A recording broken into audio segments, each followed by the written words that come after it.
Okay, and we're back. A little technical glitch there, probably due to sabotage by some of the other weak and less intellectual presidential candidates. Probably the anti-pornography lobby out there. So now we're going to continuing once again with Dr. Heathen Scum's comments and thoughts and descriptions of the Church of El Duce platform on global warming.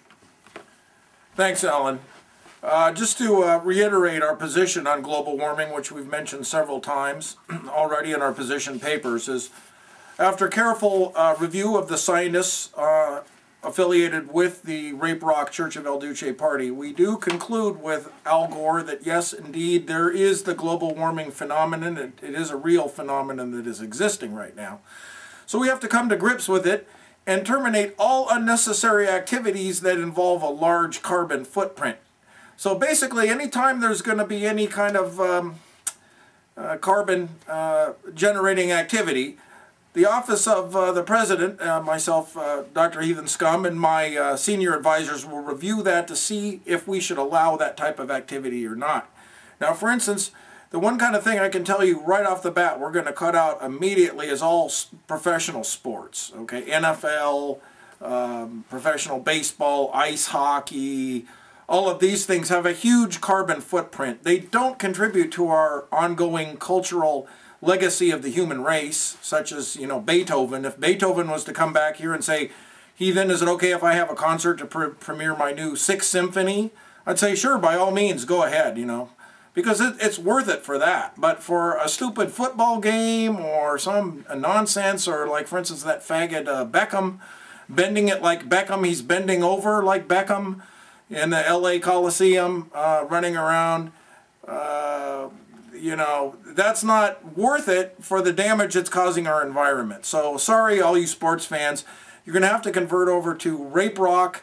Mentors concerts will obviously be given a free pass, as much global warming as they could create, things of that nature. But homosexual rallies, sports games, things like this are going to be cut out immediately.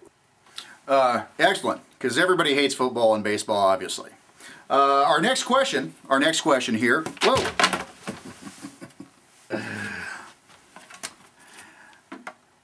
So high, drop the questions, baby. Our next question comes from Allison Pressridge, and this is something that's on a lot of people's minds here. In the United States of America, there's been a long-standing separation of church and state. My guess would be something to do with Catholics and Christians having pedophilic sex with, you know, people of the same sex and all sorts of nastiness and bullshit like that. To me, and most citizens of America, these Christianic churches are nothing but a money grab. Now, what about the Church of El Duce?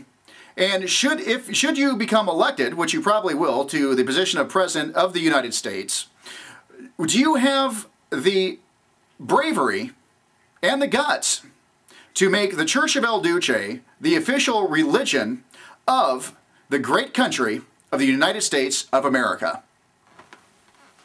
Well, thank you, Alan. Really, that is our most important mission, really, is immediately I'm going to give the instruction to the Treasury Department to take off "In God We Trust" and put "In Duce We Trust" in all the bills.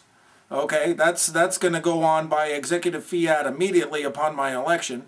Literally, the first executive order that I give as president will be to make that happen.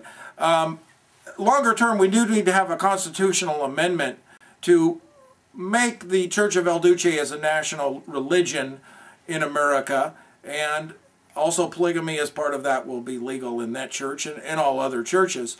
It isn't our intention to criminalize some of the other churches that are out there, such as the Catholic Church with their large percentage of homosexual priests. They will be allowed to continue along with the you know, Baptists and the Presbyterians and the other ones that are out there.